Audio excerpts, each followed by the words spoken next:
ఆదికాండము 18వ అధ్యాయం.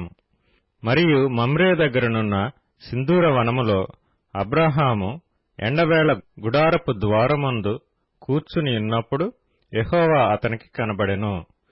అతడు కన్నులెత్తి చూచినప్పుడు 3 మనుష్యులు అతని ఎదుట నిలువబడి యుండిరి.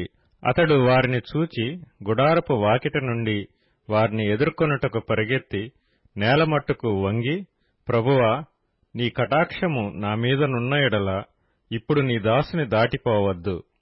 నేను కొంచెము నీళ్లు తెప్పించెదను. దయచేసి కాళ్లు కడుగుకొని ఈ చెట్టు క్రింద అలసట తీర్చుకొనిడి. కొంచెం ఆహారం తెచ్చెదను. మీ ప్రాణములను బలపరుచుకొనిడి.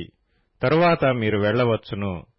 ఇందు నిమిత్తము గదా మీ దాసుని యొద్దకు వచ్చితిరనెను.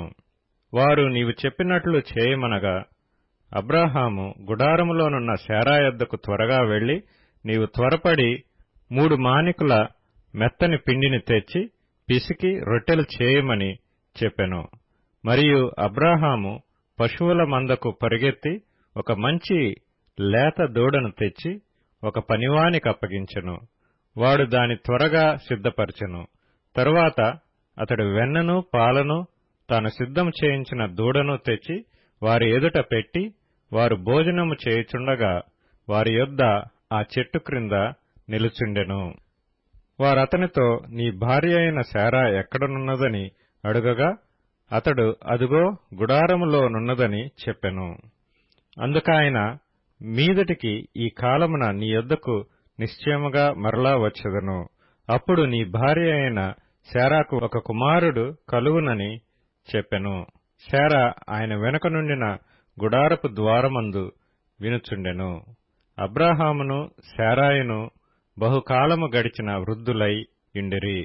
స్త్రీ ధర్మము శారాకు నిలిచిపోయెను గనుక శారా, నేను బలము ఉడిగిన దానినైన తరువాత నాకు సుఖము కలుగునా? నా యజమానుడును వృద్ధుడై ఉన్నాడు కదా అని తనలో నవ్వుకొనెను. అంతటా యెహోవా అబ్రాహాముతో, వృద్ధురాలనైన నేను నిశ్చయముగా ప్రసవించదనా అని శారా నవ్వనేలా? యెహోవాకు అసాధ్యమైనది ఏదైనానున్నదా? మీదటికి ఈ కాలమున నిర్ణయ కాలమందు నీ యొద్దకు తిరిగి వచ్చెదను. అప్పుడు శారాకు కుమారుడు కలుగుననెను. శారా భయపడి, నేను నవ్వలేదని చెప్పగా ఆయన, అవును, నీవు నవ్వితివనెను. అప్పుడు ఆ మనుష్యులు అక్కడ నుండి లేచి సొదొమ తట్టు చూచిరి. అబ్రాహాము వారిని సాగనంపుటకు వారితో కూడా వెళ్ళెను. అప్పుడు యెహోవా, నేను చేయబోవు కార్యము అబ్రాహాముకు దాచెదనా? అబ్రాహాము నిశ్చయముగా బలముగల గొప్ప జనమగును. అతని మూలముగా భూమిలోని సమస్త జనములను ఆశీర్వదించబడును. ఎట్లనగా యెహోవా అబ్రాహామును గూర్చి చెప్పినది అతనికి కలుగచేయునట్లు తన తరువాత తన పిల్లలను తన ఇంటివారును నీతి న్యాయములు జరిగించుచు యెహోవా మార్గమును గైకొనుటకు అతడు వారికి ఆజ్ఞాపించున్నట్లు నేను అతనిని ఎరిగియున్నానెను. మరియు యెహోవా సొదొమ గొమొర్రాలను గూర్చిన మొర గొప్పది గనుకను వాటి పాపము బహు భారమైనది గనుకను నేను దిగిపోయి నా యొద్దకు వచ్చిన ఆ మొర చొప్పున వారు సంపూర్ణముగా చేసిరో లేదో చూచెదను. చేయని ఎడల నేను తెలుసుకొందుననెను. ఆ మనుష్యులు అక్కడ నుండి తిరిగి సొదొమ వైపుగా వెళ్ళిరి. అబ్రాహాము ఇంకా యెహోవా సన్నిధిని నిలుచుచుండెను. అప్పుడు అబ్రాహాము సమీపించి ఇట్లనెను, దుష్టులతో కూడా నీతిమంతులను నాశనము చేయుదువా? ఆ పట్టణములో ఒకవేళ 50 మంది నీతిమంతులుండిన ఎడల దానిలోనున్న 50 మంది నీతిమంతుల నిమిత్తము ఆ స్థలమును నాశనము చేయక కాయవా? ఆ చొప్పున చేసి దుష్టులతో కూడా నీతిమంతులను చంపుట నీకు దూరమగునుగాక. నీతిమంతుని దుష్టునితో సమముగా ఎంచుట నీకు దూరమవుగాక. సర్వలోకమునకు తీర్పు తీర్చువాడు న్యాయము చేయడా అని చెప్పినప్పుడు యెహోవా, సొదొమ పట్టణములో 50 మంది నీతిమంతులు నాకు కనబడిన యెడల వారిని బట్టి ఆ స్థలమంతటినీ కాయుదుననెను.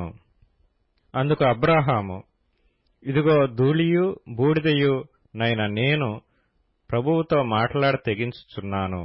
50 మంది నీతిమంతులలో ఒకవేళ 5 తక్కువైతే 5 తక్కువైనందున ఆ పట్టణమంతయు నాశనము చేయదువా అని మరలా అడిగెను. అందుకాయన, అక్కడ 45 నాకు కనబడిన యెడల నాశనము చేయననెను. అతడింకా ఆయనతో మాట్లాడుచు, ఒకవేళ అక్కడ 40 మందియే కనబడుదురేమో అనినప్పుడు ఆయన, ఆ 40 మందిని బట్టి నాశనము చేయక యుందునని చెప్పగా, అతడు, ప్రభువు కోపపడిన యెడల నేను మాట్లాడెదను. ఒకవేళ అక్కడ 30 మందియే కనబడుదురేమో అనినప్పుడు ఆయన, అక్కడ 30 మంది నాకు కనబడిన యెడల నాశనము చేయననెను. అందుకతడు, ఇదిగో ప్రభువుతో మాట్లాడ తెగించితిని.